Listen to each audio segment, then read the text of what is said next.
The casts of the upper and lower jaws that are made from the dentist's impressions contain several landmarks, mostly muscle attachments, that will help you design the denture for best fit and stability.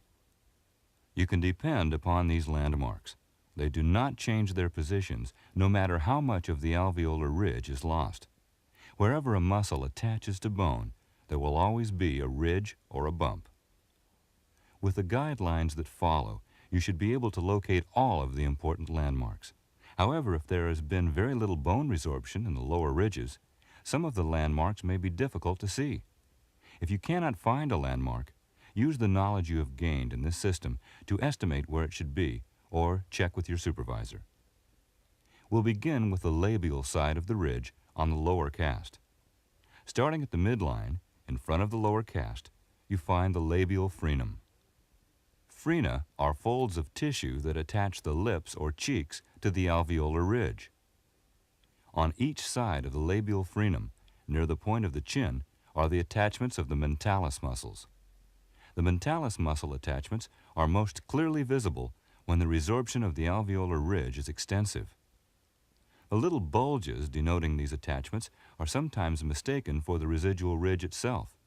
If you cover them with the denture base, it will cause the patient great discomfort.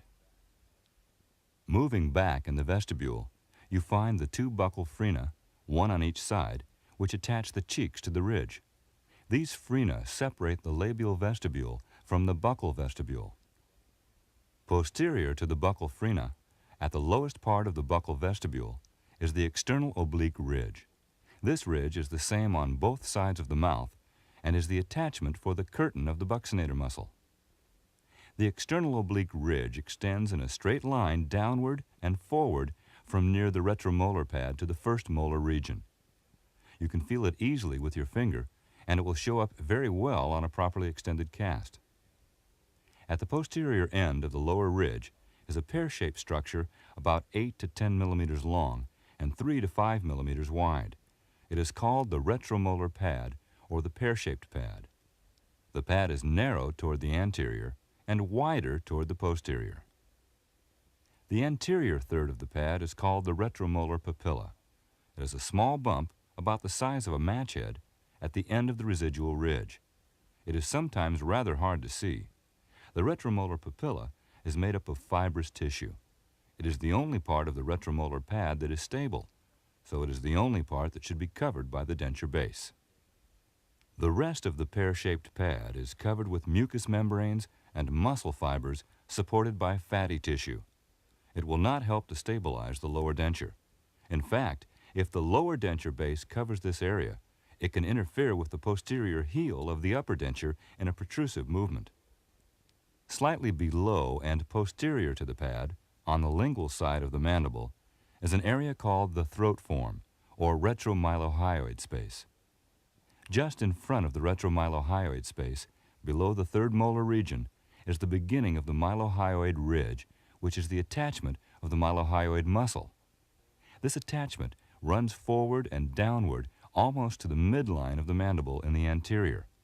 On the cast, it can be followed forward usually to about the second bicuspid area, then it drops out of sight under the floor of the mouth. If there are tori present, they will appear as small bumps on the lingual of the ridge, usually in the cuspid region. On the upper cast, there are a few visible muscle attachments that need to be noted. In the anterior is the labial frenum.